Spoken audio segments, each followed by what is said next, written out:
So, you're a business owner dedicated to the significant and sustainable growth of both you and your business. Welcome to the Add a Zero podcast. Hello and welcome to the Add a Zero podcast. I'm Jay Allen, and this week we're talking all about business structure. Now, I'm sure you're wondering as to, Jay, why do I need to listen to a podcast all about structure? I've already formed my business, I'm already operating, we've already got a team in place, the structure's working fine, everything's cool. I can skip on this one, thanks Jay. Whereas in actual fact, there are a multitude of different structures and strategies available to you, and the chances are that whilst the structure and the strategy that you've got in place now has got you to where you are now already, it could very well be that the same strategy and structure is holding you back from achieving everything that the business is capable of over the next 12, 24, 36 months. For that, I want to give you an example of a lady called Sarah. When I first met Sarah, she was already a successful female entrepreneur business owner with 15 staff and an office both in the north and a sub-office in the city centre in London. She was the runner-up in the Federation of Small Businesses Businesswoman of the Year, the year that I met her.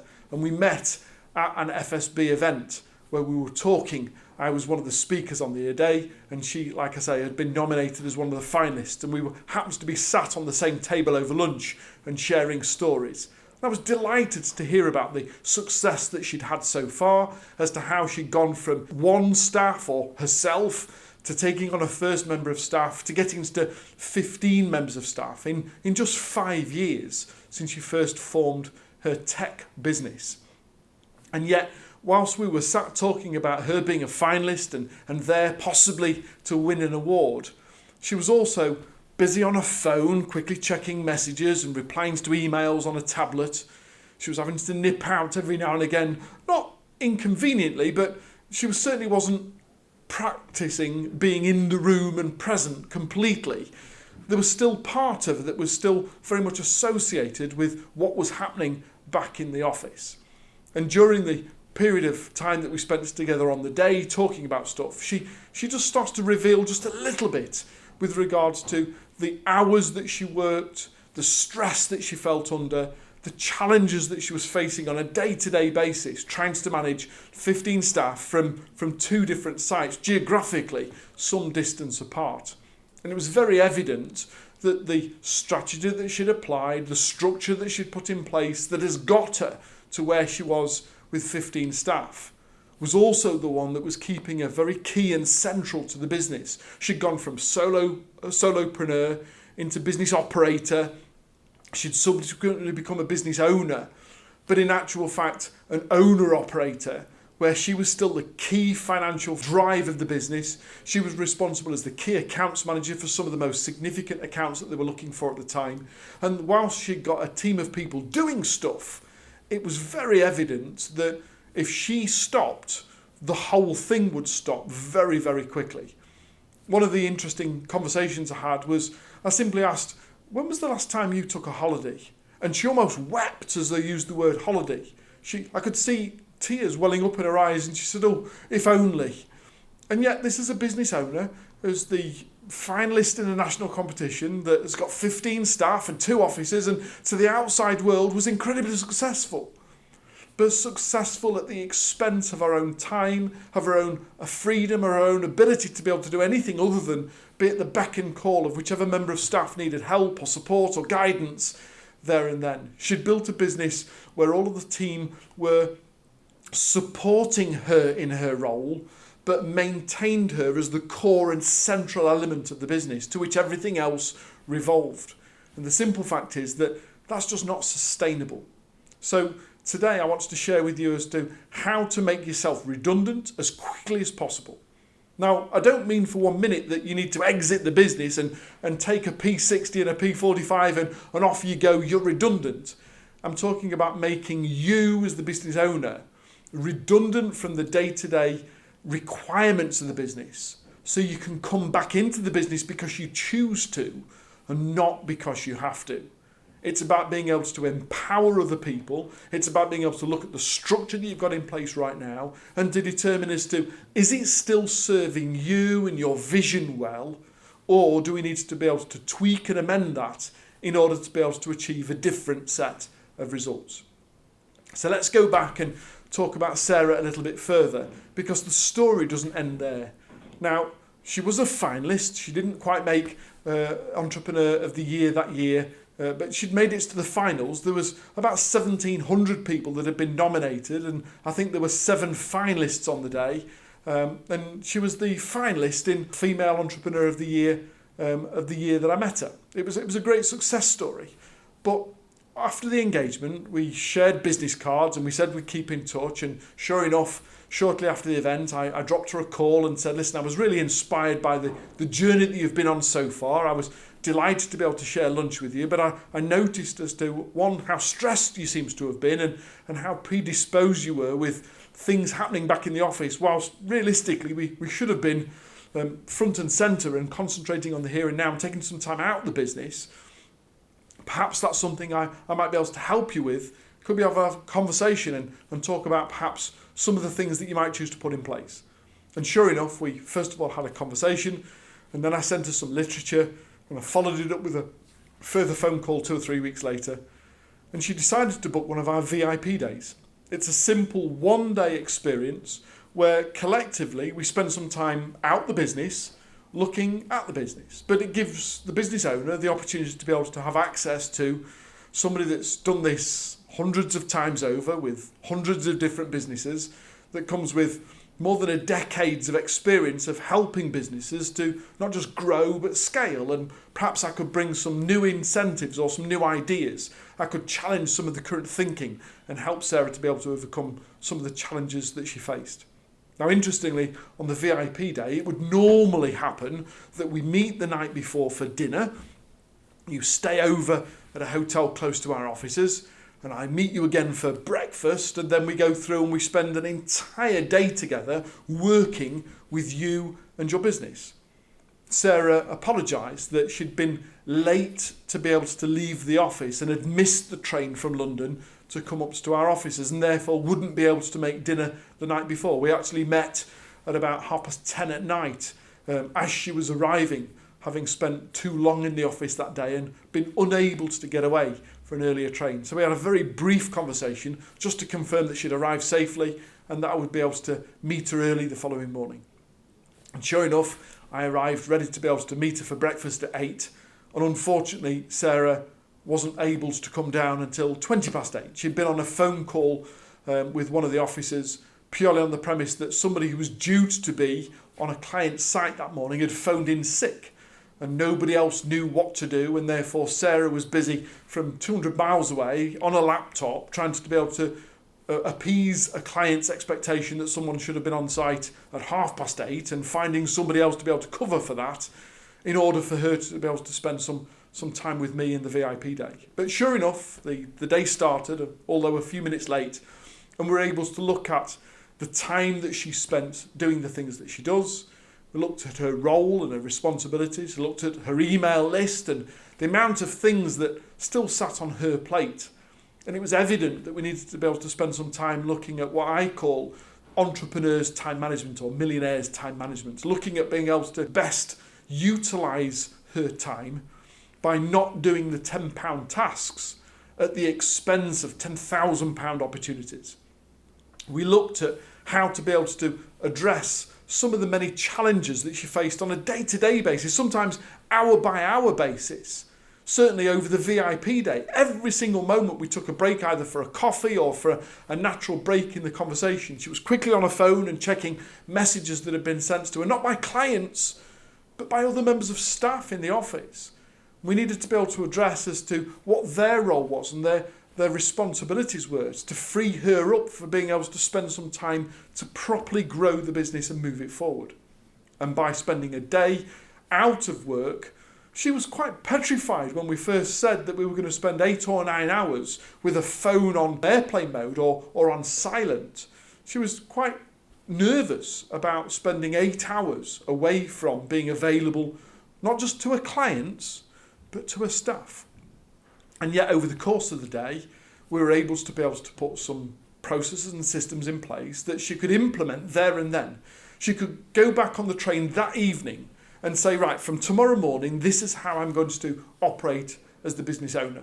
And sure enough, over the next few weeks, she continues to operate and implement some of the many things that we talked about, of the things that she could try and implement to be able to free up some of her time and to empower some more of her staff to enable us to be able to move her and the business to the next level.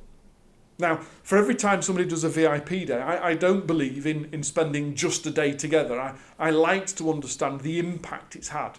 And therefore, whilst we will meet the night before for dinner and then you stay over and we'll have breakfast together and then we'll spend a full day, I think it was about 20 to 6 before Sarah was packing up the office and moving back towards the train to go home that evening. 4 weeks later, we then have a follow-up sessions to determine as to how things are going. What have you implemented to date and what impact has that had? And I've got to tell you, I met a different woman just 4 weeks later. She was on time, seemed very relaxed, she was very pleased that the door was closed and her phone was off. She made a point of telling me, I've turned my phone off ready for this call and I'm looking forward to being able to share with you some of the things that we've put in place and the impact it's had. She told me that she'd had the best night's sleep that she'd had since she'd owned and launched the business 11 years earlier. The best night's sleep in 11 years, just 4 weeks after we'd spent 24 hours together. And that to me was music to my ears. It told me something about Sarah. It told me something about the willingness to be able to do something different and the impact that just implementing a few of the many things that we've got within Adazero can have for business owners and how they operate within the business. But that's not all. I'm really delighted to be able to share that the following year, Sarah was also a finalist again for Female Business Owner of the Year. However, this time it was celebrating some interesting statistics that I'd like to share with you in this podcast. Sarah was able to share that not only had she grown from 15 staff to 25 staff in a single 12-month period, but she'd also been able to increase revenue by 50%. Those extra 10 people were able to grow the business by a further 50%, purely on the premise that we'd now created some defined roles and responsibilities. We've been able to divide the business not into two different offices in two different locations, but across those offices we were able to look at the services that we provided and create 3 different departments to which all members of staff were responsible for one or the other. We're able to identify account managers who are going to look after existing customers. We're able to identify new client acquisition strategies in order to be able to employ and empower a small team of people to be able to effectively go out there and win new business. And then a post-winning contribution that bridged the 2 departments and looked at quality assurance to ensure that as we move from one to the other and from one department to the other or from one geographical location to the other, that nothing slipped, that the customer service wasn't impacted in a negative way by the fact that we'd changed the structure of the business. Now, all of this had taken the best part of about 5 or 6 months to implement, and thankfully from a very, very enthused team who saw the benefits of being able to move from almost the chaos that there was with people sat around and waiting for Sarah to be available to answer their question or their email or their text or their WhatsApp in order to be able to be empowered to make decisions for themselves, that they understood the impact of how it was going to be able to help both them and the business. So not only had they grown by 10 staff, they'd grown by 50% in revenue, but the third and possibly the most important is that we'd done a customer survey. We'd done a survey to determine as to the retention rate of their existing customers. And the satisfaction rate of existing customers went from 70% to 92%. The lifetime value of trading customers, of existing customers, grew by 42% over about a 14, 15-month period as a direct result of being able to empower teams to be able to make more decisions for themselves, that freed up Sarah to be able to do some more strategic work and to be able to sleep at night, all from the strength of a single day spent out of the business, looking at it through the Add a Zero lens. I can't tell you how important it is to spend some time away from your business to be able to understand the impact you and your involvement in it are having, not only on your customers, but on your staff.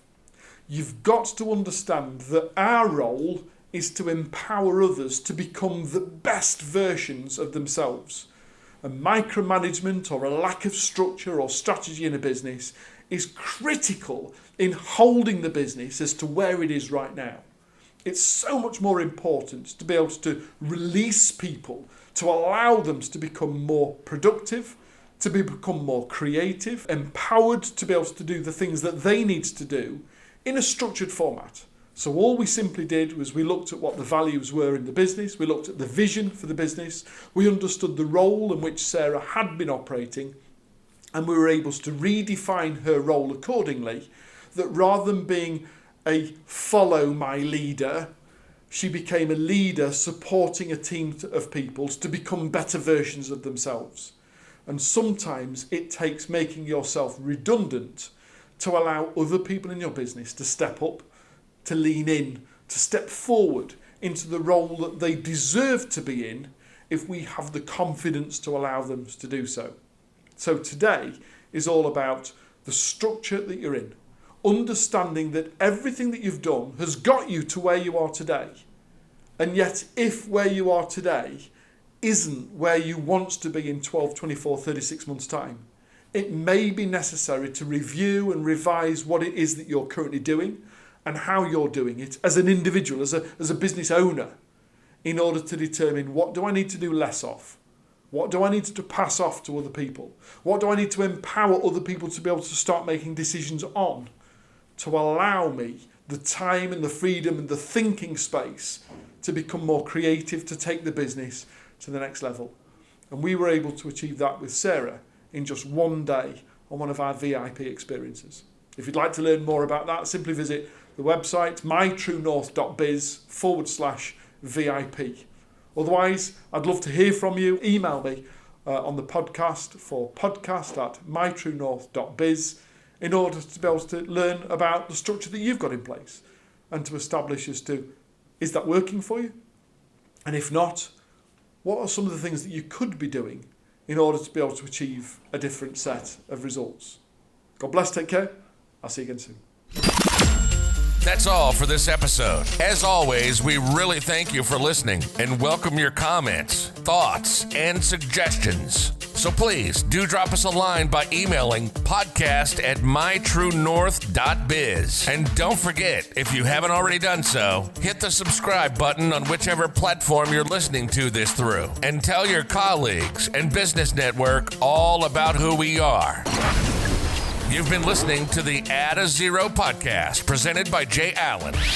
Brought to you in association with My True North, the UK's leading ethical coaching company.